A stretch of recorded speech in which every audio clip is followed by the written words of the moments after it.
Bienvenidos. Estamos a menos de 3 semanas de pronunciarnos en una consulta que va más allá de algunos temas importantes, como la participación de las Fuerzas Armadas en la seguridad interna en colaboración con la policía, como el trabajo por horas, como la posibilidad de restablecer aquí el arbitraje internacional para atraer inversión extranjera, entre 3 de los temas más trascendentes. Pero es que felizmente ha quedado en evidencia que hay algo más en juego en este momento. Consolidar o no el poder del narcotráfico. Así de simple. Ya ven cómo ellos están y sus voceros también hablan en ese sentido y su brazo político más por el no a todo, por cualquier razón. ¿No es eso simplemente la mejor razón para estar por el sí a todo? Sin embargo, a pesar de esto, la consulta se ha debilitado. Tiene mucho que ver con el repunte de la inseguridad. Y tanto se ha debilitado que el mayor actor o proponente de ella, que es el presidente, ha tenido que activarse a favor del sí. Ya escucharán a lo largo del programa sus razones. Entonces, ¿cómo impulsar la consulta? ¿Por qué impulsar la consulta? ¿Qué trascendencia tiene constitucionalmente? Se lo preguntamos a un constitucionalista y analista político en los próximos 60 minutos, el doctor Carlos de Tomaso.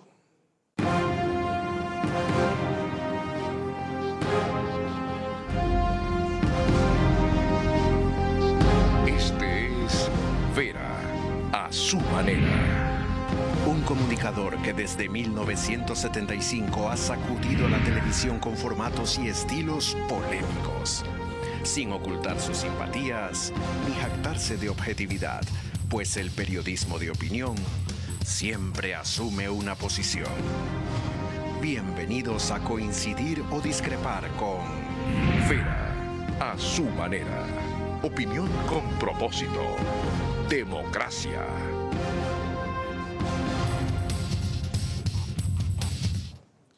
Mañana trataremos aquí cómo evitar el repunte de la inseguridad. Va a estar el mayor en servicio pasivo, Hiero del CENEPA, Fidel Araujo.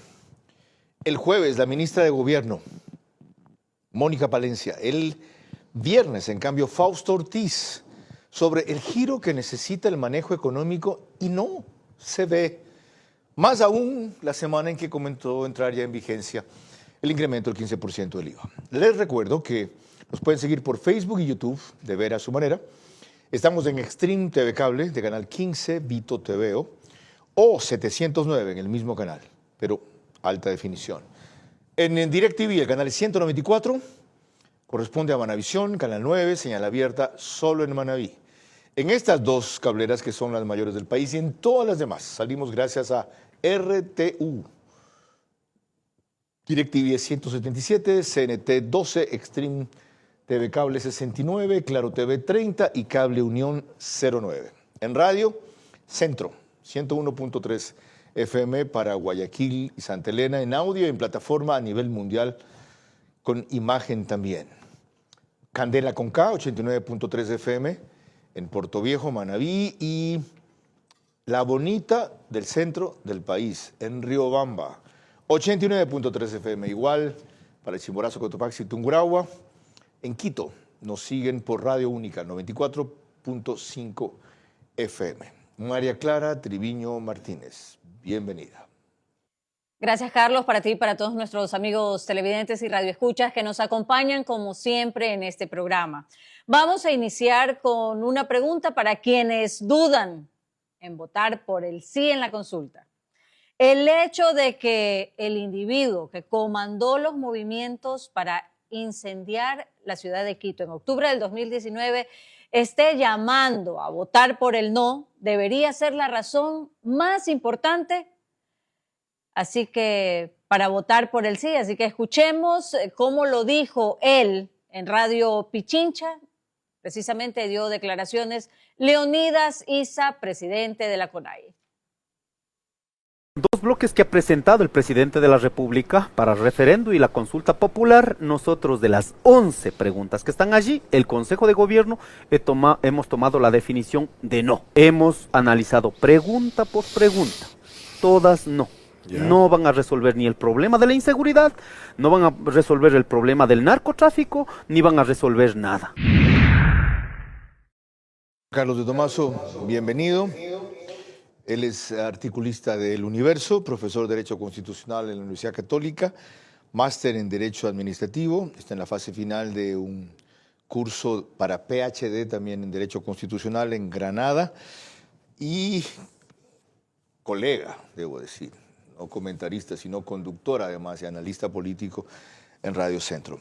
Doctor de Tomaso, para quienes no son especializados en la materia, ¿qué significa que las preguntas de la consulta estén divididas en dos grupos? Una que dice preguntas de referéndum y otra que dice preguntas de consulta popular.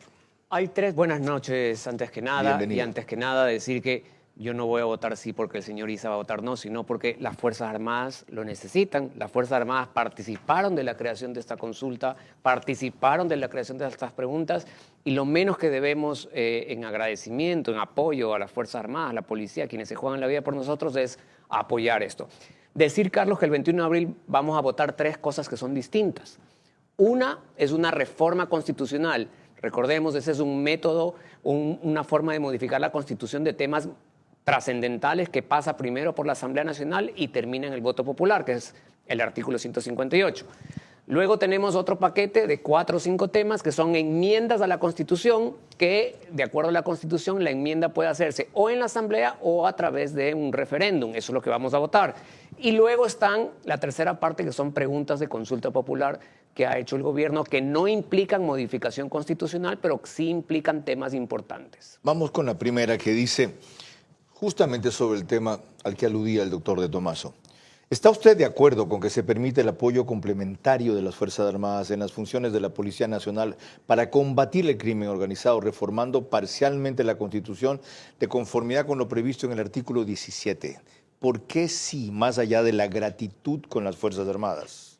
Porque hay una limitante hoy en día en la Constitución que establece la posibilidad de que las Fuerzas Armadas participen en temas de seguridad cuando estamos en estado de excepción. Lo que se busca es tener una herramienta para, sin estar en estado de excepción, previo informe del Consejo de Seguridad del Estado, previo decreto del presidente, se pueda tener la participación de las Fuerzas Armadas en control en cárceles o en control de temas de bandas de criminales, en operativos especiales, sin estar en estado de excepción. ¿Por qué se requiere Esa es una eso? herramienta básica. ¿Por qué se requiere eso si la Constitución garantista de Montecristi establece que, por primera vez de lo que he visto en las anteriores, las Fuerzas Armadas son garantes de derechos? Otra cosa, tiene dos expresiones. Son garantes de derechos y no obligaciones. Pero en el momento... ¿Tiene la Constitución a la mano? No, no la tengo, pero me la sé. Tampoco yo. A ver, las Fuerzas Armadas son garantes de De derechos. la soberanía. Aparte de eso, siempre era... Tienen que vigilar la soberanía y la seguridad externa. Y ahora resulta que son garantes de derechos y algo más. Puede ser de garantes de derechos y de los principios previstos en la Constitución, pero más allá de eso, hay un capítulo en la Con Fuerza aplicación a eso, no, garanticen porque- el derecho de la pero gente a la hay una- vida. Pero hay un artículo que dentro de la propia Constitución que establece una especie de división entre la misión de las Fuerzas Armadas y misión de la policía, entregándole a la policía, vamos a decir, las competencias de seguridad interna y a las Fuerzas Armadas lo que es la soberanía, las fronteras, las aguas. Hay ese vacío y solamente con estado de excepción se puede introducir a las Fuerzas Armadas Ahora, a estos un temas. dictamen reciente que usted me envió de la Corte Constitucional no llena ese vacío y vuelve inoficiosa la pregunta. Dice, por tanto, si existe uno o más CANI, la movilización y empleo de las Fuerzas Armadas y armamento acorde a la situación para garantizar la soberanía e integridad territorial es una de sus competencias ordinarias e incluso en caso de CANI, estas pueden movilizarse e intervenir de acuerdo con el ordenamiento jurídico sin que se encuentre vigente una declaratoria de estado de excepción.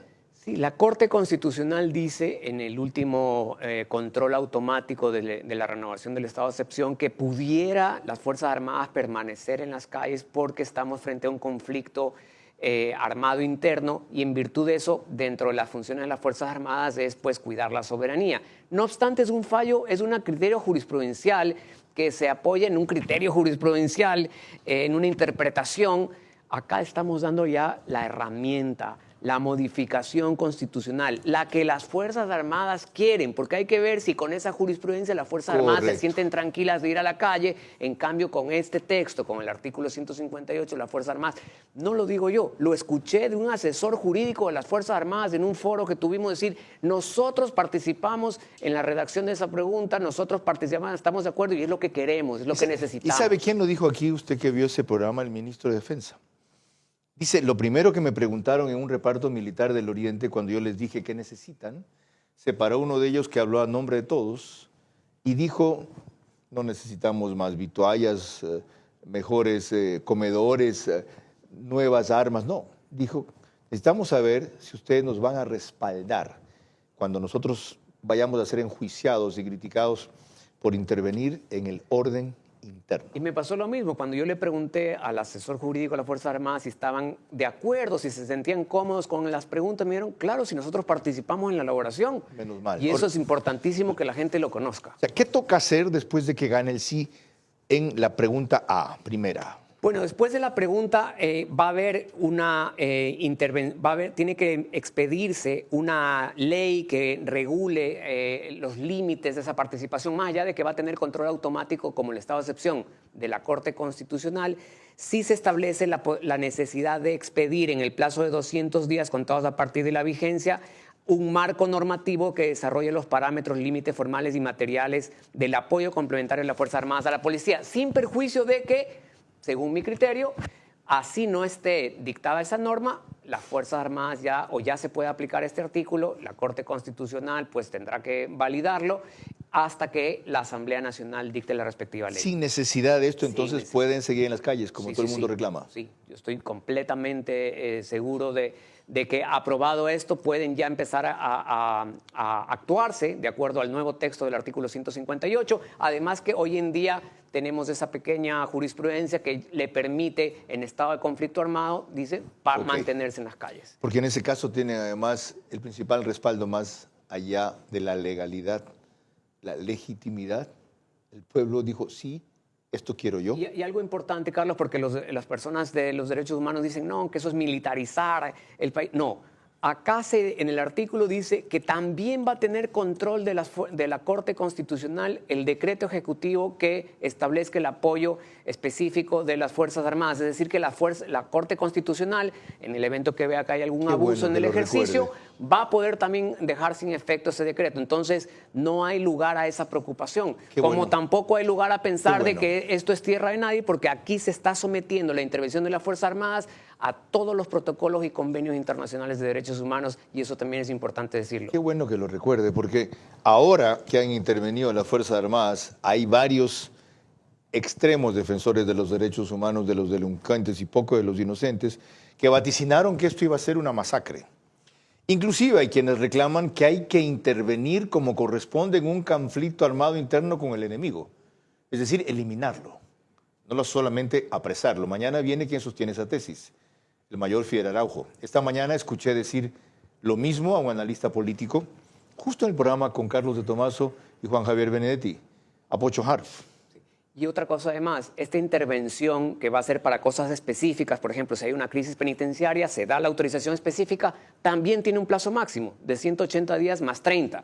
Es decir que está sumamente controlado el texto del artículo, por el cual para mí no hay excusa alguna para votar y apoyar esto. Y repito, apoyar a las Fuerzas Armadas. No, esto no es una línea política, sino apoyo a quienes nos están cuidando nuestras vidas.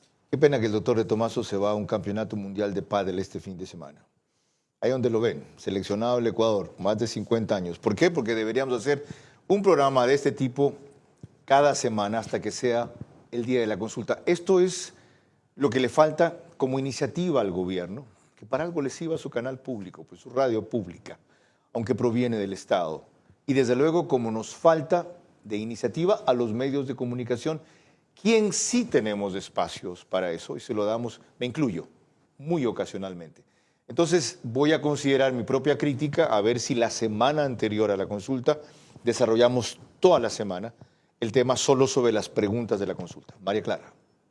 Otro elemento a propósito de que se descubrió a Leandro Norero detrás para financiar el no en la consulta de Guillermo Lasso, poco antes de morir, y apoyado en que partidarios de ese tipo de organizaciones también militan por el no. El presidente Noboa declaró anteayer para Teleamazonas que el terrorismo y el narcotráfico son partidarios del no. Nos queda 3 semanas para una consulta en el cual ya públicamente los grupos narcoterroristas han dicho que están totalmente están en contra ellos de la extradición, están en contra de que haya presencia militar en las cárceles, están en contra de que las familias ecuatorianas tengan paz. Vamos a tener una victoria en la consulta y asimismo encaminar al país hacia mejores días. Es el presidente de la República quien pone ya en términos de con los narcos o contra los narcos esto del sí o no, como le acaba de oír. ¿Es acertada aquella visión política? Más que es acertada, aquí hay unas preguntas importantísimas respecto a la seguridad, que sin duda golpean a las bandas criminales, porque no solamente hay temas de extradición, hay aumento de penas, hay eliminación de beneficios penitenciarios, hay el control ahora con la creación de nuevos jueces, que serían los jueces constitucionales especializados, que impidan que vía habeas corpus y vía acción de protección puedan retomar a las calles. Pero sin duda para mí el artículo bandera es el de la extradición. Vamos a eso. ¿Qué dice la pregunta? Y le voy a repetir las 3 preguntas al doctor de Tomaso para que me diga por qué sí y su razón muy brevemente. ¿Está usted de acuerdo con permitir la extradición de ecuatorianos con las condiciones, requisitos, restricciones de impedimento establecidos en la Constitución, los instrumentos internacionales y en la ley, enmendando la Constitución y reformando las leyes conforme al anexo 1? Actualmente la Constitución prohíbe la extradición de ecuatorianos. ¿Qué significa extraditar? Significa la posibilidad de que otro país pida que se tome preso y se traslade a ese ciudadano ecuatoriano para que rinda cuentas en otro país por haber cometido delitos. Y generalmente estos solo delitos... opera de aquí para allá. Claro. Y si lo piden los Estados Unidos, lo tenemos que mandar. Generalmente hay tratados de extradición entre los dos países, entonces es de lado y lado. La Constitución 2008... en una decisión polémica, porque fue polémica en esa época, decidieron, no, se prohíbe totalmente la extradición.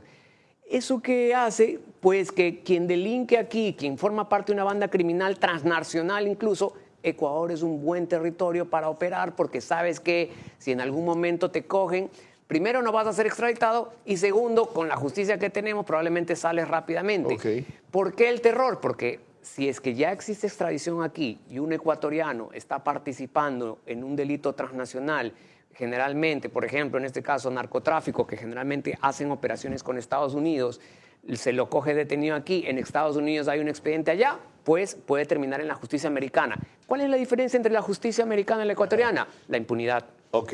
Segunda, que es la tercera de la consulta, sobre los 3 temas que aludió el doctor de Tomaso. Solamente algo más ahí, sí. Carlos. Y hemos visto en los últimos tiempos capos narcos que han estado viviendo aquí cerca, en San Borondón. ¿Por qué viven aquí? ¿Por qué se radican aquí? Porque no hay extradición. Entonces es automático. Ya van ellos, en el momento que hay extradición en el Ecuador, pues normalmente o naturalmente van a buscar un lugar donde no hay extradición para radicarse. Dice, ¿está usted de acuerdo con el establecimiento de judicaturas especializadas en materia constitucional, tanto en primera como en segunda instancia, para el conocimiento de las garantías jurisdiccionales que les corresponda, enmendando la Constitución y reformando la Ley Orgánica de Garantías Jurisdiccionales y Control Constitucional, de acuerdo con el anexo 2? Quienes nos dedicamos al derecho constitucional hemos bogado, remado, luchado porque esto ocurra. Yo hubiera preferido que estos jueces constitucionales, en la pregunta diga que van a derivarse de la propia Corte Constitucional. Acá se van a derivar del Consejo de la Judicatura, pero al menos ya se está creando la jurisdicción especializada. Ya hoy, no cualquier juececito de Yaguachi, Carlos, puede sacar libre el derecho a constitucional cualquiera. Es una tremenda y compleja especialización, porque es un derecho jurisprudencial. Cuando tú estudiaste derecho te decían que la fuente es la ley. Claro. Hoy en derecho constitucional la fuente es la jurisprudencia. Lo que se hace antes sienta un precedente para seguirlo haciendo. Todos los días leyendo jurisprudencia, principios, interpretaciones que hace la Corte Constitucional, y eso aplicarlo en los casos concretos. Recordemos que hay varias acciones que no las conoce nunca la Corte Constitucional, sino solamente en selección o en extraordinaria protección. Acciones de protección la conocen jueces, Habeas data, habeas corpus de acceso a la información pública, todas esas las conocen jueces, pero hoy en día la están conociendo jueces de la niñez, de la familia, penales, no Cualquiera. especializados.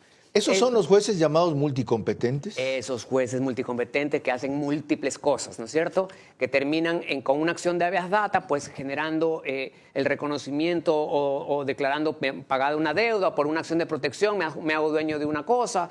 Todo ese tipo de abusos, de desnaturalizaciones, mucho es producto de no solo la corrupción, también la falta de especialización, la falta de control. Entonces, esto es algo importantísimo Estos para el jueces, derecho. yo asumo que serían parte de la Corte Provincial de cada provincia. Va a haber jueces de primera instancia y salas de las cortes provinciales, porque hay 2 instancias. Aún al nivel de un juez de familia, por ejemplo, cualquiera, ahí serán jueces específicamente Claro, va a señalados. haber jueces constitucionales que ya Ya. se van a llamar jueces constitucionales del cantón tal y Ya. luego habrá en cada provincia la sala constitucional ante la cual se pueda apelar. Sí, correcto. Entonces, Ok. yo hubiera preferido que la selección de estos jueces, que la dependencia jerárquica hasta sancionador y de vigilancia sea de la propia Corte Constitucional. No es así, va a estar abajo el Consejo de la Judicatura, pero igual es mejor que lo que Es tenemos, un avance. mucho mejor que Ok. lo que tenemos. En general, la expresión que acaba de usar el doctor de Tomaso aplica a todas las preguntas de la consulta. Esto es mejor de lo que tenemos. Y si solo por eso fuera, pero analizándolo como él lo hace, él sí tiene sentido. Una última pregunta en este bloque. Hemos consumido casi medio programa, pero también casi medio análisis de la consulta. ¿Está usted de acuerdo en que el Estado ecuatoriano reconozca el arbitraje internacional como método para solucionar controversias en materia de inversión contractuales o comerciales? Es que, Carlos, un inversionista extranjero que va a hacer algún negocio con el Estado, que va a hacer una inversión, no le preocupa, te diría, la seguridad de la calle, porque esa la logra controlar. Lo primero que te preguntan es cómo funciona la justicia. ¿Le respondemos cómo funciona la justicia del Ecuador? Ok. ¿O prefieres un tribunal arbitral? Que siempre le quieren dar esta imagen que el tribunal arbitral es pro empresa privada. Lo que quieren decir es que hemos perdido muchos casos. ¿Por qué hemos perdido tantos fallos Porque en han el habido arbitraje abusos. internacional? Si tú firmas un contrato y lo incumples, pierdes, ¿no es cierto? La pregunta no es por qué perdiste el arbitraje, sino la pregunta es por qué firmaste ese contrato. Entonces es un tema de también control contractual. ¿Por qué violaste ese contrato? En los arbitrajes hay magistrados eminencias como árbitros en los distintos centros de arbitraje del mundo, eminencias muy serios, muy sociales además. ¿No son comprables también esos árbitros como lo son algunos de nuestros jueces? Conozco en mi ejercicio profesional un caso que yo puedo decirte, hubo un acto irregular de corrupción en un tribunal arbitral. Como ejemplo, clásico. Correa procede, como sabemos, que hizo con la Oxy. ¿Ok? Dice él, para sacar el balance, salimos ganando cerca de 15.000 a 20.000 millones de dólares en el petróleo que sacamos del campo que tenían ellos y finalmente como indemnización hubo que darles algo más de 1.000 millones de dólares. Fue buen negocio. Bueno, eso lo valorarán el señor Correa o la Contraloría cuando vean si fue buen negocio o no. El punto es no solamente que el árbitro falla sobre lo que firmaste. El árbitro no puede inventarse cláusulas contractuales, no puede inventarse indemnizaciones ni derechos que no están ahí. Número uno. Y número dos, no es una buena imagen internacional un país que rompe contratos. A eso voy. Porque es con ese criterio que hay que medir lo que nos costó lo de la Oxy. Y eso que yo apoyé el tema. ¿Ok? Lo que se perdió no fueron los 1.000 millones de dólares o algo más que tuvo luego que pagar el país como indemnización. Hasta hace poco salió finalmente ese laudo fallo arbitral. Y lo que se ganó no son los 15.000 o 20.000 millones de dólares de petróleo en el momento en que el Estado recuperó ese campo para sí y su beneficio. Primero, eso se lo robaron, en su mayoría. No lo invirtieron como debieron. Y segundo, lo que eso nos alejó de inversión extranjera y nos hizo perder en inversión nacional es incuantificable. ¿Quieren una estimación? Posiblemente 10 veces más. Es decir, 200.000 millones de dólares se fueron de este país como inversión que pudo haber venido por eso. Y importante también decirlo que en un arbitraje es muy importante la cláusula arbitral que construyas. Porque la cláusula arbitral, por ejemplo, se suele seleccionar, se suele poner que cada parte escoge un árbitro. Ecuador un árbitro, yo inversionista otro árbitro y el tercer árbitro lo nombra el centro. Entonces tú al menos tienes garantizado que vas a escoger, no un árbitro que te va a dar la razón, un árbitro serio. Vas a tener tú la opción de uno de los tres de escogerlo Entonces también va a depender de qué buena cláusula compromisoria firmes, cláusula de arbitraje con reglas claras, bajo qué normas, que sean derechos. Es decir, no hay miedo alguno en el arbitraje. Fíjense qué importante es analizar con este detalle, ni siquiera diría que con esta profundidad, porque eso sería presumir, algunos aspectos de las preguntas claves de la consulta. María Clara. Cuando volvamos en el siguiente bloque tendremos más elementos de análisis, tanto a favor como en contra, en este caso del contrato de trabajo por horas.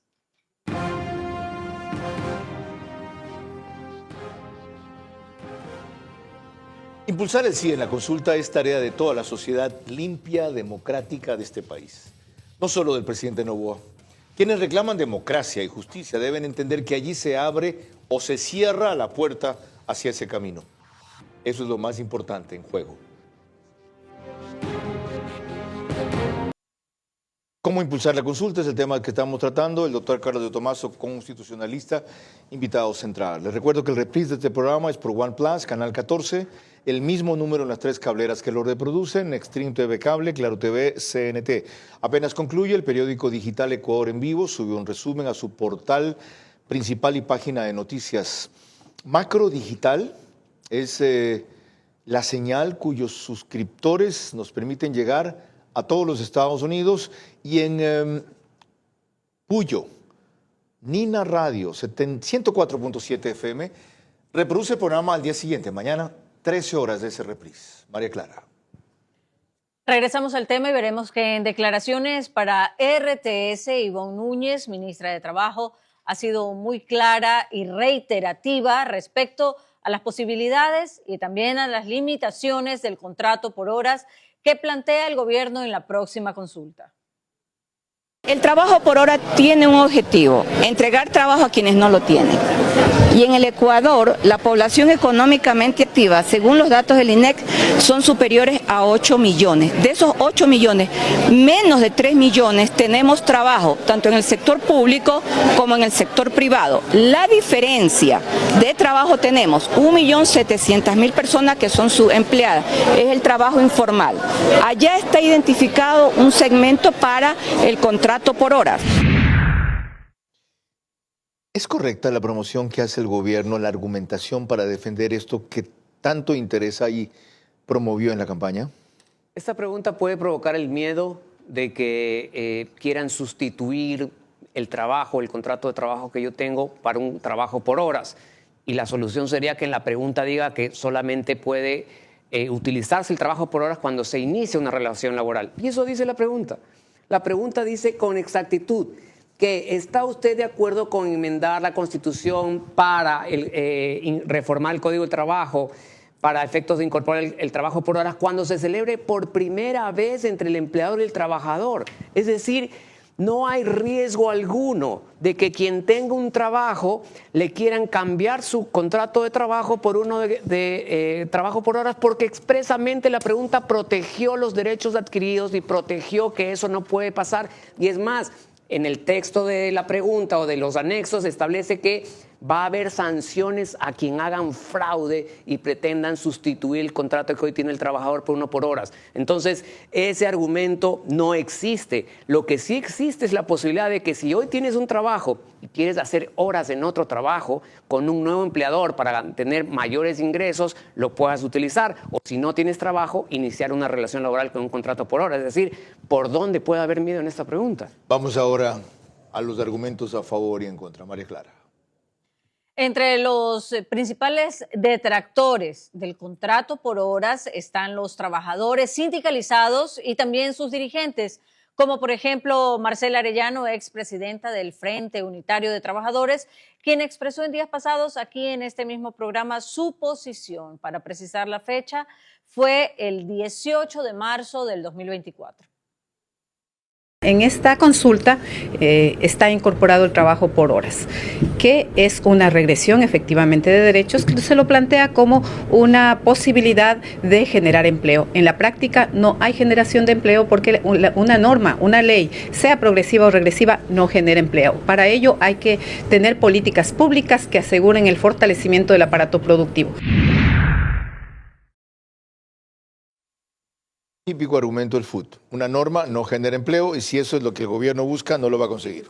Además, sin entrar en el detalle que acabo de explicar, esta norma protege con un texto los derechos adquiridos y solamente pueden hacer cuando es una relación inicial original. No puede haber modificación del contexto. Es decir, ¿cómo puede ser regresivo si no puedes tú modificar tu relación laboral que actualmente tienes? Es imposible. Veamos ahora cara o cruz, el otro lado de la medalla, María Clara. En este mismo programa que nos referíamos hace pocos instantes, en este caso Miguel Ángel González, presidente del Comité Empresarial Ecuatoriano, dejó en claro las razones por el sí para el contrato de trabajo por horas. El contrato por horas es una modalidad, una más de las que hay, que yo creo que se ajusta muy bien a la realidad del mundo actual. Por eso se utiliza en los países desarrollados. Antes, todos querían un trabajo estable de 8 horas que sea prácticamente en la misma empresa durante toda la vida. Hoy las cosas han cambiado. Hay un grupo de personas, un segmento de personas, muchas personas que quieren o que necesitan trabajar por horas. ¿Por qué negarles esa posibilidad? Jóvenes, madres que quieren compartir trabajo, familia y quieren tener esa versatilidad para poder trabajar en ciertos horarios. Por otro lado, las empresas a veces necesitan contratar solamente por horas. Ningún administrador responsable va a contratar más personal del que necesita o va a pagar más por algo que no necesita en la empresa. Entonces, me parece que es el match perfecto entre las personas que quieren trabajar por horas o necesitan trabajar por horas y las empresas que necesitan trabajar por horas. Y con una afiliación al IES y con una formalidad de que si terminan ese contrato o lo abusan de ese contrato, podamos proteger los abogados de esas personas. Pero no con estabilidad laboral. Ese es el gran problema. Como no entran en el sistema regular de trabajo del código, después de 3 meses o 1 mes, ya no son permanentes. Pero yo pregunto, entre no tener trabajo, nada, a tener un trabajo por horas que te va a generar un ingreso por esas horas, ¿eso no mejora la situación? Bueno, pues no cabe duda. Tienen ustedes que responder eso. Tienen ustedes que responder eso. María Clara. Cuando volvamos en el siguiente bloque tendremos más elementos de análisis para este programa que hemos titulado ¿Cómo impulsar la consulta? Impulsar el sí en la consulta es tarea de toda la sociedad limpia y democrática de este país, no solo del presidente Noboa. Quienes reclaman democracia y justicia deben entender que allí se abre o se cierra la puerta hacia ese camino. Eso es lo más importante en juego.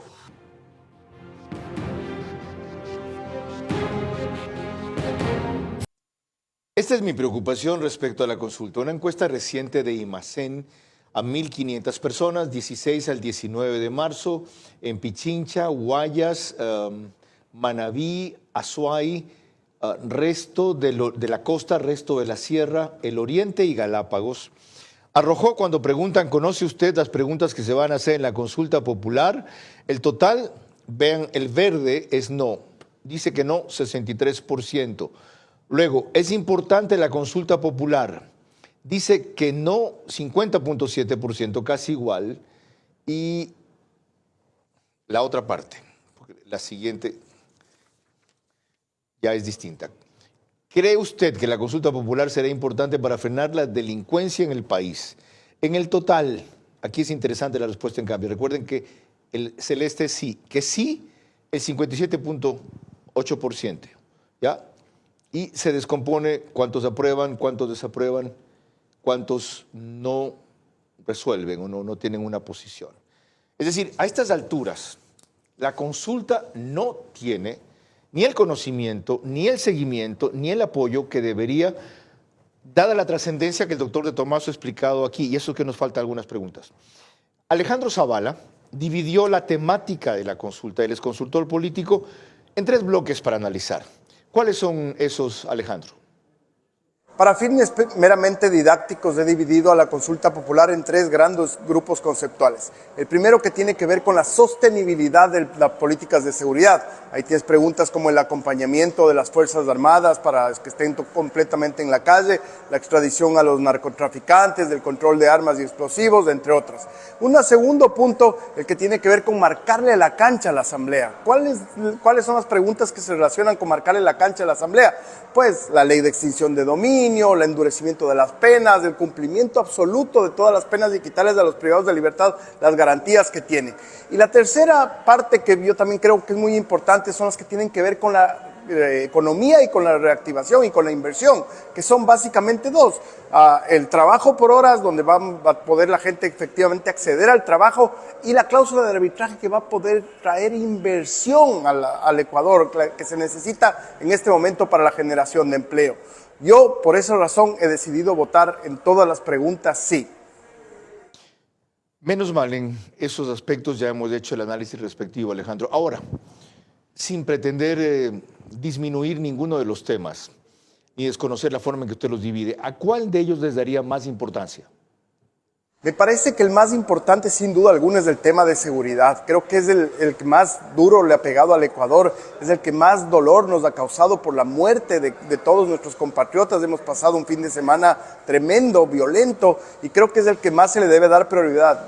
Es evidente que sin desmedro de los otros 2, porque si es que no le acompañas a la política de seguridad con política de reactivación de empleo, con política económica, la vamos a seguir pasando mal. Los narcos van a seguir apoderándose de sus territorios y no vamos a poder salir nunca más de eso. Las leyes que acompañen a esto, el endurecimiento de penas, también son importantes, pero si me dan a escoger, yo escogería sin duda alguna la política de seguridad. Una inquietud más. Su posición, que acaba de ratificar, de votar en todas por el sí, ¿no es igualmente de radical, o incluso se podría apreciar por parte de algunos de fanática, que las de que están en contra por 2 o 3 temas y por eso dicen que por todas por el no?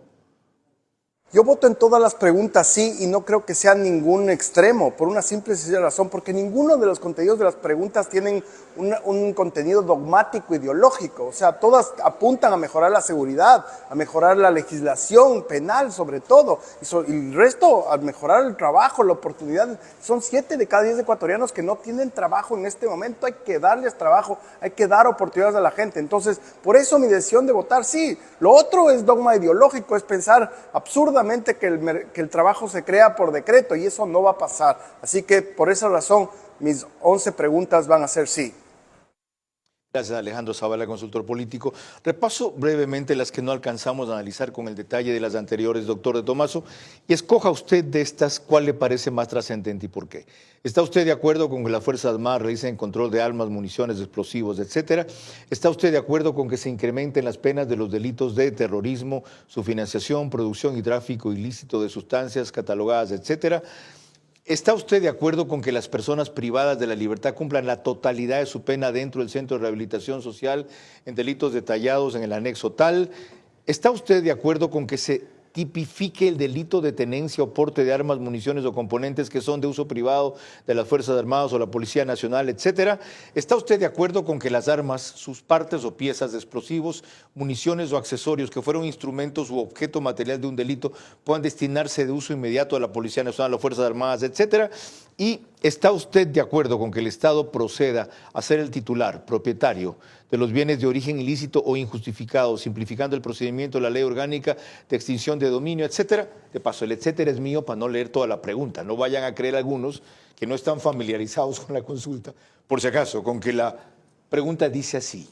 ¿Con cuál de estas, cuya trascendencia ya podemos ver que es enorme, se queda usted para darle más énfasis? Vamos rapidito. La del control de armas es una actividad que es una adicional misión que le van a dar a las Fuerzas Armadas con viabilidad de consulta popular para que puedan estar haciendo control de armas en vías, corredores, penitenciaría, etcétera. Es decir, aparte de la reforma constitucional, acá se le da otra misión con rango constitucional, porque va a tener, pues, va a ser una respuesta y no tiene anexo, es decir, es de entrada automática. No es como ocurre ahora solo cuando hay operativos conjuntos con la policía. Es permanente. Esa es la diferencia. Exactamente. Siguiente. La G y la H que son la del incremento de penas y la totalidad y el aumento de penas y que cumplan todas las penas, me parece esas importantes, ¿no es cierto? Porque hoy en día tenemos el 698 y 699 del Código Integral Penal que establece un régimen semiabierto y abierto, es decir, cuando alguien ha cumplido el 60% de la pena se lo empieza a liberar para que se reinserte socialmente, en el otro cuando has cumplido el 80% de la pena, aquí van a cumplir toda, no forman parte, no pueden acceder al régimen semiabierto ni abierto quienes estén en los delitos que están aquí, más en los nuevos delitos que se han incorporado a esta lista, de tal forma de que no vamos a verlo sino hasta el final del cumplimiento de la pena a esas personas, claro, incluido que se les van a aumentar las penas. Entonces eso va a ser una coerción importante y de paso una no es para que como dice usted, y de paso no es para que se los reinserte socialmente y peor para que se los rehabilite. Entonces normalmente es para que sigan dirigiendo delincuentes desde afuera. Se acabaron los habeas corpus de que te paso de acá vas a cumplir adentro del, ¿no es cierto? Y luego tenemos lo que es extinción de dominio, lo que es armas y objetos de origen ilícito, que veremos la ley que provoque, si estamos de acuerdo que los bienes de origen ilícito pues se los quiten a las bandas, a todos estos criminales, pues nadie va a estar en contra. Y la de las tenencias de las armas de la policía es importante porque les da ahí responsabilidad. ¿Quiénes manejan el control de las armas de las Fuerzas Armadas, las policías? Han habido muchos delitos que se han encontrado ese tipo de arma, entonces me parece importante. Esa es para mí la menos importante. Extinción del dominio no cabe duda que es importante. El que no haya beneficios penitenciarios y estas actividades adicionales que ya se le encargan a las Fuerzas Armadas de manera permanente, sin estado de excepción, control de armas en caminos, rutas, vías y corredores de los centros o de los ingresos a centros de rehabilitación social. Bingo, tenemos herramientas. Ya ven ustedes por qué en todas sí con argumentos, no con fanatismo. Y un elemento adicional, cerca de 3.700 armas valiosas, armas largas, muchas de ellas, y otras pistolas en su mayoría Glock. En todo caso, de combate superior, han sido incautadas, más allá de las secundarias o artesanales, que la policía y las Fuerzas Armadas, más la policía que las Fuerzas Armadas necesitan. Y no pueden usar de inmediato. Es todo un proceso, entre otras cosas, por el famoso tema de la trazabilidad y lo mismo de la munición. Necesitan que una munición sea de fábrica, aprobada, registrada, primero para que no le explote al que dispara en la pistola y luego el arma para que si alguien comete un exceso o un abuso, esté registrada y puedan verse con quién la cometió. Bueno, pero hay un efecto psicológico más importante. El enemigo ve que cuando se lo aprende, su arma sirve contra él. No hemos utilizado en todos los argumentos la palabra gobierno, ni la palabra política, ni la palabra partido, ni la palabra candidato de nadie. Esto es por el país. Lo que sí he utilizado es, esto se lo debemos a las Fuerzas Armadas, a las Fuerzas del Orden, a la policía y al país. Las 11 preguntas, todos. Queda claro, María Clara. Cuando volvamos ya en la parte final de nuestro programa, mis preguntas para nuestro invitado central de esta noche, sus últimas reflexiones y el comentario de nuestro director Carlos Vera. Impulsar el sí en la consulta es tarea de toda la sociedad limpia y democrática de este país, no solo del presidente Noboa. Quienes reclaman democracia y justicia deben entender que allí se abre o se cierra la puerta hacia ese camino. Eso es lo más importante en juego. Parte final de este programa sobre cómo impulsar la consulta, para lo cual hemos tenido la orientación invalorable de un constitucionalista independiente, Carlos de Tomaso. Y la última contribución valiosa igualmente es siempre de María Clara Triviño y el rito con que pidió en esta cuarta etapa de ver a su manera cerrar el programa. Adelante. Gracias, Carlos. Corresponden las preguntas para nuestro invitado central, Carlos de Tomaso. La primera para usted. Si, como usted sostiene, un dictamen reciente de la Corte Constitucional viabiliza la intervención de las Fuerzas Armadas en colaboración de la policía para la seguridad interna sin necesidad de estados de excepción, ¿pierde sentido la pregunta sobre esa materia en la consulta? ¿Sí o no? No. La segunda. ¿Es grave que los anexos a varias preguntas en la consulta no detallen específicamente cuál sería el giro legal que tomen las reformas de ganar el sí en cada uno de los temas? ¿Sí o no? No. La tercera. ¿Cree usted que esta Constitución es la causa de muchos males por responder a la ideología del socialismo del siglo XXI se pueda mejorar a base de más enmiendas e interpretaciones, ¿sí o no? Sí. La cuarta. Es tiempo ya de una nueva Asamblea Constituyente, pero convocada exclusivamente para una nueva Constitución con reglas que garanticen la calidad ética y jurídica de los asambleístas, ¿sí o no? No, no es tiempo. La quinta y última. ¿Le parece a usted mejor esta Constitución que la de 1998, sí o no? Absolutamente sí. Muchísimas gracias. Carlos. Muy buenas preguntas, María Clara. Muy buenas respuestas, doctor de Tomaso. No solo estas últimas, sino las que dio a lo largo del programa. Gracias por acompañarnos e ilustrarnos con su opinión. Suerte en el Mundial de Pádel. Absoluta envidia. ¿Ya? En la categoría de más 50 juega. El doctor de Tomaso tiene apenas 52. 49. Ya, 49, ok. Me confundo por las canas. Pasando a la parte seria.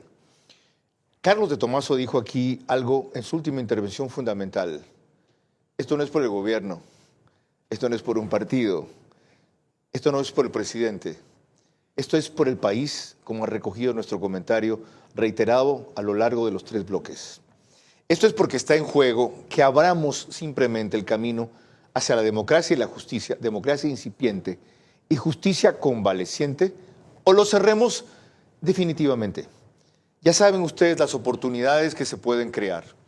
Si esto se va convirtiendo poco a poco en una democracia real o que funcione, y la justicia se va depurando también poco a poco para reivindicar los pocos buenos jueces y fiscales que han existido, y por esa vía recuperar 2 cosas, la seguridad y la esperanza. Porque si algo ha garantizado la inseguridad es la impunidad.